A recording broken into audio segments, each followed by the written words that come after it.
Buenas, mi nombre es Josep García y bienvenidos a mi canal de YouTube Cajón Desastre. Hoy os voy a hablar un poquito de cine y literatura, os voy a hablar de varias cosas, pues ya tocaba, hacía tiempo que no hacía un vídeo especial y hoy os quiero hablar de principalmente dos cosas. Bueno, primero, antes de nada, quiero que veáis el libro que estoy leyendo actualmente, Confederación. Es un libro escrito por Emilio Ablanedo.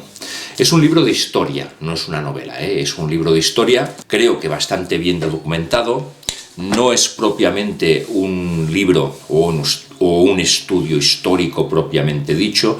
Yo lo pondría en lo que sería, a pesar de su extensión, un libro de divulgación. De hecho, no se centra en detalles, sino se centra o intenta explicar la historia de los Estados Confederados desde un poquito antes de su fundación hasta el fin de la guerra. Bueno, aún no me lo he acabado de leer.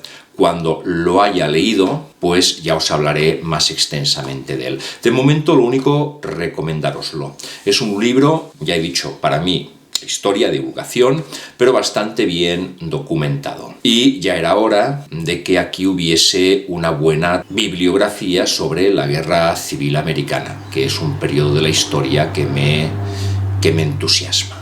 Bueno, saludos, Paco, que he visto que estás ahí. Y bueno, es una de las cosas que me gusta y la verdad es que encuentro a faltar poca bibliografía. Y destacar que me gusta, pues, que sea un estudio y sea un estudio hecho por un español. O sea, de que, digamos, los españoles pues empiezan a interesar o hay un interés por aquel conflicto, que siempre lo ha habido, pero nunca se ha traducido literariamente en estudios históricos. Lo siguiente de lo que os quiero hablar, bueno, no, lo vamos a dejar porque primero os quiero hablar de Uno de los nuestros, una película que se ha estrenado en los cines. Está en varios cines, yo la vi en Cinesa, concretamente en Cinesa de La Maquinista. Desgraciadamente la vi en versión doblada. A ver, que los dobladores que hay en nuestro panorama son buenos, pero a mí me gusta verlas en versión original. No he investigado aún dónde está en versión original, la verdad es que no lo he investigado, no os voy a engañar. Pero os la recomiendo. Os la recomiendo por varias razones. Una, por lo buena que es la historia, o sea, un guión que los que vayáis pues vais a ver que tiene muchos puntos comunes con otras historias que ya habéis visto. No es una historia nueva, pero ya sabéis lo que opino de lo nuevo bajo la capa del sol, que no hay nada nuevo. Y lo importante es saber contar la historia. En concreto, yo creo que en este caso la persona encargada de narrarla pues sabe contar esta historia y sabe darle el tono adecuado. Además, hay una muy buena interpretación de todos los actores. Voy a destacar a los protagonistas, que son Diane Lane y Kevin Costner. Kevin Costner, que la verdad asume un papel acorde a su edad. O sea, en este aspecto, chapó, o sea, me descubro ante una persona que no pretende ser joven, sino que se adapta a la edad que tiene y entonces interpreta las películas o hace los personajes en acorde a la edad que tiene, quitándose de encima ese estigma que tienen muchos actores y actrices de Hollywood de no querer asumir la edad que tienen y se empeñan en seguir haciendo papeles de jovencitos, haciendo acrobacias y tal, propias de gente más joven. Bueno, acrobacias que no nos engañemos. O sea, por muy joven que seas, si esas acrobacias no están hechas con toda la seguridad del mundo, te rompes la crisma. O sea, es cine. Bueno, hablo de acrobacias, pero esta película no es de acrobacias. De hecho, es un western. Es un western que transcurre en los años 60 del siglo pasado. O sea, salen caballos, pero no es un western porque salgan caballos, ¿no? Sino por la estructura. Es un western que podríamos denominar urbano porque salen coches. A ver, tampoco es urbano porque no transcurre en una gran urbe, ¿no? Es un western rural. Los paisajes, la historia, las interpretaciones, las motivaciones de los personajes son propias del western. Y es un western muy bien llevado. Es un western que tiene influencias de Centauros del Desierto, no solo la película, sino la novela.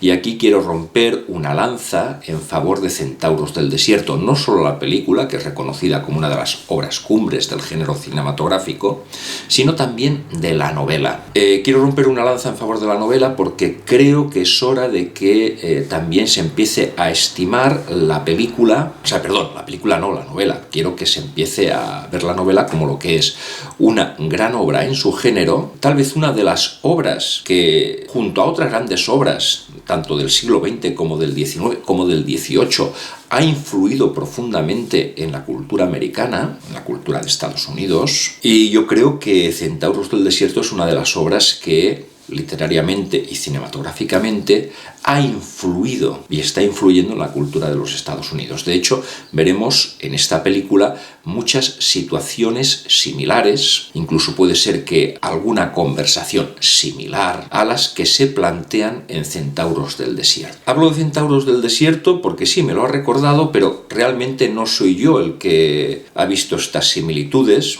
Fui a ver esta película ya con la interpretación un poquito de Alex Gurina, un crítico muy bueno de cine, con la interpretación que él había dado, ¿no? Que había visto similitudes con Centauros del Desierto, ¿no? Y entonces ya fui influido. Pero sí, no, la verdad es que las tiene. Y por esto reivindico el que se empieza a considerar Centauros del Desierto, novela, como una de las obras que ha influido y está influyendo en la cultura norteamericana tras su publicación. Cabe reivindicar también la película. Pero la película, bueno, está más que súper reivindicada. Entonces, pues, yo os aconsejo que vayáis a ver esta película, este western de los años 60 del siglo pasado, que cumple con todas las reglas de lo que es un western. Además, con las estupendas interpretaciones de todos los actores, no solo de los protagonistas. Y bueno, una historia que no es nueva, o sea, se repite. De hecho, es la historia de Centauros del Desierto. Es la historia de Centauros del Desierto. Realmente es esta historia. Yo creo que no hago ningún spoiler diciendo esto. Idla a ver porque es un western, un drama que yo creo que os atrapará y os sacará más de un ¡ostras! No me esperaba esto. Lo digo porque los espectadores que habían en la sesión en la que yo estuve eran espectadores veteranos. No sé de su cultura cinematográfica, porque no fui preguntando. Lo que sí sé es que son espectadores que han tenido que ver bastante cine, porque eran veteranos. Y en alguna escena salió alguna exclamación, ¿no? Como, ¡ostras!, ¿no? Como que no se esperaban lo que iba a pasar, cosa que generalmente un espectador veterano pues ya más o menos ya sabe por dónde van a ir los tiros. Pero bueno, os la recomiendo, id a verla. Será mejor que toda explicación que yo os dé vuestra visión, ¿de acuerdo? Otro día hablaré más en profundidad sobre esta película, diciéndoos, pues bueno, más virtudes de ella. Hoy no, hoy solamente quería nombrárosla como estreno que, bueno, me ha gustado el tono, la fotografía, la colorimetría que le han puesto, ese tono elegíaco en algunos momentos. Además hay algunos personajes que tienen una historia dura detrás. De hecho, es Centauros del Desierto, pero yo diría que es Centauros del Desierto 2 veces. Y os lo digo 2 veces porque hay una historia de uno de los personajes que explica su historia y es Centauros del Desierto a la inversa. Historia que ya podíamos ver también de la mano del mismo escritor, que es Centauros del Desierto a la inversa, en Los que no perdonan, que también tiene su novela y su versión cinematográfica. La versión cinematográfica de la mano de John Huston. O sea que es Centauros del Desierto 2 veces. Idla a ver. No os decepcionará. Y si podéis irla a ver en versión original, mejor, aunque yo no lo hice. Pero tranquilos, que en cuanto pueda, la voy a ver en versión original. Porque las películas, a pesar de lo que dijese el gran maestro Alfred Hitchcock, merecen verse en versión original. Sobre todo si se sabe inglés, que no es mi caso. Estoy muy justito. Pero me gusta verlas en versión original. También me gusta verlas en versión doblada porque hay grandes dobladores. Y porque en versión doblada, es cierto, te centras mucho más en la imagen. No te despista pues el tener que echar una ojeada a los subtítulos, sino que te centras muchísimo más en la imagen. Y por último, os voy a hablar de esta novela, Arsène Lupin. Arsène Lupin no había leído nada absolutamente. O sea, reconozco que la compré por mera curiosidad ante la serie de Netflix Lupin. El personaje sí que había oído hablar del personaje literario, este caballero ladrón, pero nunca había tenido la oportunidad de leerla. Para ser sinceros, no la había buscado nunca en una librería. No sé, también lo digo, no sé si aquí en España estaba publicada con la asiduidad debida. De hecho, era difícil de verla entre los títulos expuestos. También es cierto que cada uno ve lo que quiere ver, ¿no? Entonces, pues yo nunca la había visto, ¿no?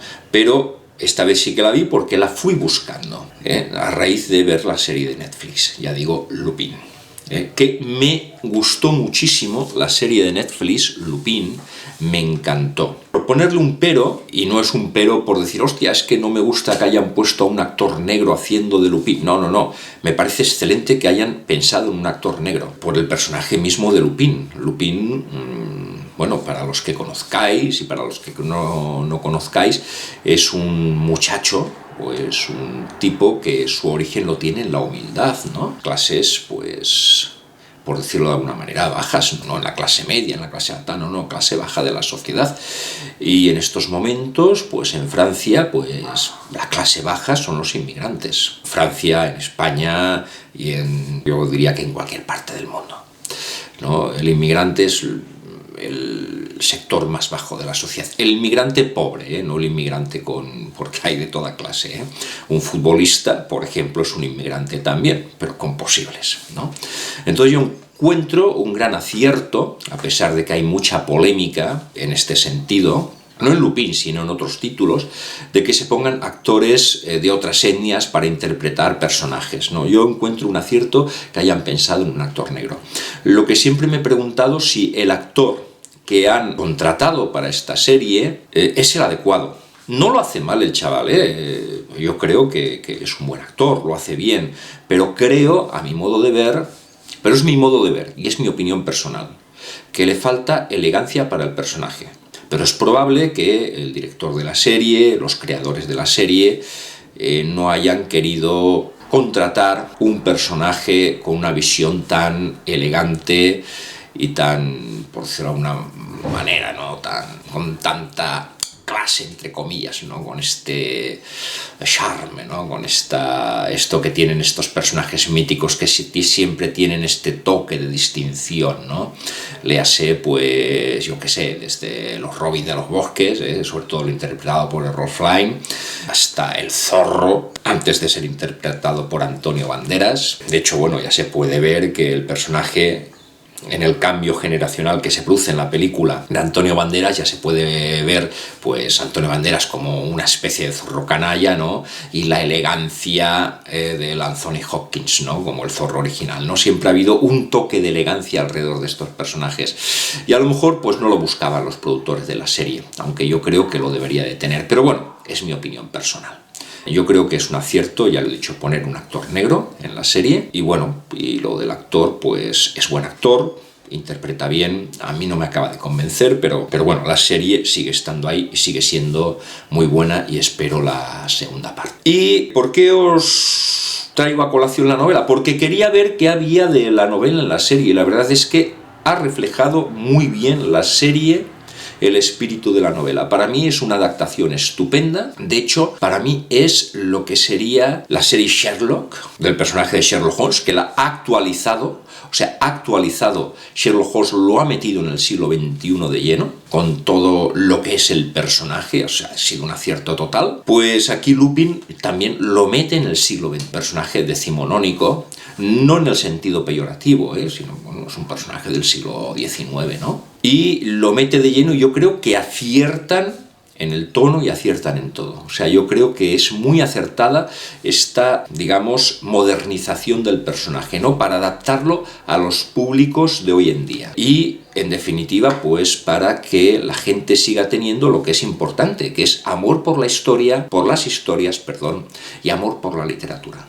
O sea, que la gente vea estas cosas y sienta curiosidad, y sienta la curiosidad de recurrir o de ver las historias originales, de dónde vienen estos personajes. O sea, yo todo lo que sea, que se consiga que el espectador sienta amor por las historias que le cuentan, ya sea desde un plano cinematográfico, desde un plano teatral o desde un plano literario, o sea, de lectura, ¿eh?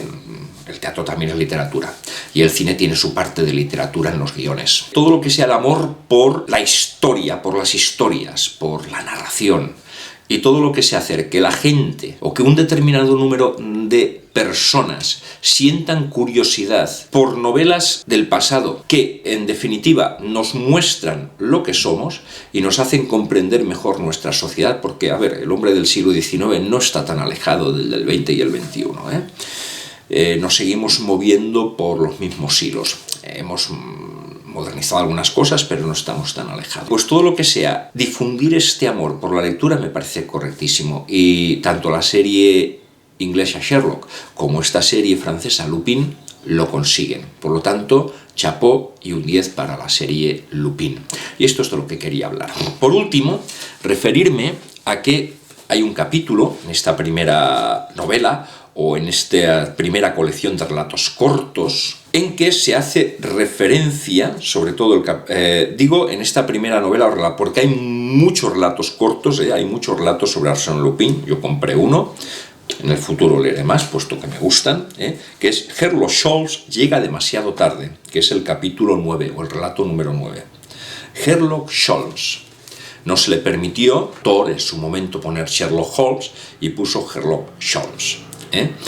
Quiero hablar de este capítulo en especial porque yo creo, igual hay más, si hay alguien que lo sepa, pues me lo puede decir, pero yo creo que ahora que están tan de moda los crossover, ¿qué es un crossover? Crossover son esos relatos, sobre todo en los cómics, en los que el personaje de una serie se junta con el personaje de otra y entonces tienen una aventura juntos. Esto pues lo habréis visto mucho sobre todo en los cómics de la Marvel, ¿no? El Spider-Man con la Cosa, el Thor con el Hombre de Hierro, cositas así, personajes de varias colecciones que se juntan y hacen lo que es un crossover, ¿no? Y en el cine, pues últimamente también ha pasado, ¿no? Y bueno, por ejemplo, yo qué sé, este cómic, la Liga de los Hombres Extraordinarios, ¿no? Que es un tremendo crossover en donde se cogen pues a personajes literarios de varias épocas y de varias culturas literarias, ¿no? Que si Tom Sawyer, que si este personaje, este cazador que interpretaba pues las minas del rey Salomón, ¿no? Bueno, se recogen el hombre invisible, etcétera, se recogen personajes literarios pues, y se hace un crossover, ¿no? Y tal. Bueno, pues que nos encontramos, que yo entiendo, creo, igual hay algo anterior, ante el primer crossover de la historia literaria. Una aventura en la que se dan cita Arsène Lupin y el detective Sherlock Holmes, que no puede ser nombrado como Sherlock Holmes, porque no se le permitió en aquel momento.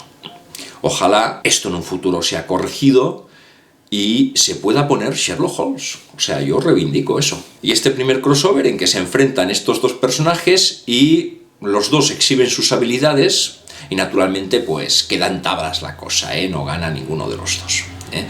Típico de los crossovers, sobre todo en la Marvel, en donde pues claro, no puede quedar un personaje por debajo de otro, a menos que sea el malo de la historia. Reivindicar este relato, bueno, reivindicarlo, hacer especial hincapié en él como el primer crossover que yo conozco, que ya digo, puede haber algún otro anterior, pero no lo sé. Dicho esto, Arsène Lupin, voy a hablar un poquito sobre el personaje de Arsène Lupin. Es un personaje que, en definitiva, no es nada nuevo lo que nos plantea. De hecho, nos plantea los enigmas de las novelas detectivescas tipo Sherlock Holmes, incluso anteriores, personajes anteriores. Recordemos que el personaje de Sherlock Holmes está basado en un personaje anterior del escritor Edgar Allan Poe. Personajes que se enfrentan a lo que son temas lógicos, o sea, un enigma o un caso de lógica pura, ¿no? Resolver un caso con la lógica pura y aplastante. Esto es lo mismo, es un caso detectivesco en el que se da juego la lógica para algo que parece imposible, pues como en los relatos de Sherlock Holmes, al final te lo resuelve, y con las pistas que ha habido ahí, porque siempre lo bueno es que las pistas están ahí, las puedes ver, pues el personaje, aplicando la lógica, pues resuelve el caso. Y entonces todo parece súper fácil, ¿no? No como, bueno, la magia que parece desprender al principio cuando dice el asesino es esto y lo cometió de tal manera, ¿no? Te lo explica y parece fácil. Bueno, pues esto es lo mismo. Lo que pasa es que el protagonista, en lugar de ser el detective, es el ladrón. Y el ladrón mismo se burla de la policía que se burla de la policía como en las novelas de Sherlock Holmes, cuidado, también queda patente la burla que se hace de la institución de la policía. En estas novelas de detectives aficionados, por decirlo de alguna manera, o de consultores policiales, siempre se deja un poquito en entredicho, en ridículo a la policía, desde la perspectiva del detective. Aquí se hace desde la perspectiva del ladrón, del caballero ladrón, siempre queda patente eso, caballero y ladrón, esa elegancia del personaje, ese savoir-faire. Pues entonces, pues lo que tienen estos relatos que siempre nos han atraído, son relatos que siempre nos han atraído y por eso tienen éxito y van a continuar teniendo éxito, es esa vuelta de tuerca que supongo, no lo sé, supongo que en su tiempo era novedosa, hoy en día ya no es tan novedosa, y que se aplica en este caso, a que la resolución viene por parte de la mente criminal, que no es un criminal al uso, a ver, es una especie de, bueno, Robin Hood. No es un criminal cualquiera, es un Robin Hood, es un hombre que en definitiva no hace daño, entre comillas, a la gente, sino que detrás de sus actos evidentemente está el lucro personal, pero también hay cierta justicia poética detrás de sus actos. Y bueno, y decir que Arsène Lupin ha creado toda una serie de tendencias que podemos ver en relatos cinematográficos actuales, ¿no? En donde toda la trama se ve desde el punto de vista de los ladrones o de los que están fuera de la ley. Y en este aspecto, pues, por ejemplo, puedo nombrar las películas de Ahora me ves, ¿no? Esta de los magos estos que dan estos golpes tan fantásticos, ¿no? En donde, pues bueno, al final de todo se explica toda la lógica, ¿no? Cosas que vas diciendo, hostia, pues se explica toda la lógica, ¿no? Películas como El ilusionista, películas como... Ahora no recuerdo los títulos, luego los repasaré y los pondré por aquí debajo, ¿no? En donde pues se dan, recuerdo en este momento 2 películas en que se da un asalto a un banco, los ladrones se llevan todo el dinero y al final pues se explica el cómo, ¿no? Todas estas películas beben de Arsène Lupin, o sea que Arsène Lupin también ha creado escuela a su manera. Bueno, y esto es todo lo que os quería decir por hoy. Un saludo, me despido. Si os ha gustado lo que os he contado, dais el like, como es normal. Bueno, no sé si es normal, yo digo como es normal, Dais el like y bueno, si os queréis suscribir al canal para seguir viendo vídeos en que yo comente, pues un poquito, ya sabéis lo que comento, literatura, cine, lo conecto todo un poco. Y bueno, intento pues acercar el amor por el relato. Un poquito es lo que intento, acercar el amor por el relato a aquellas personas que les gusta el relato en cualquiera de sus formas. El cine, la literatura, el teatro, el relato en definitiva. Un saludo.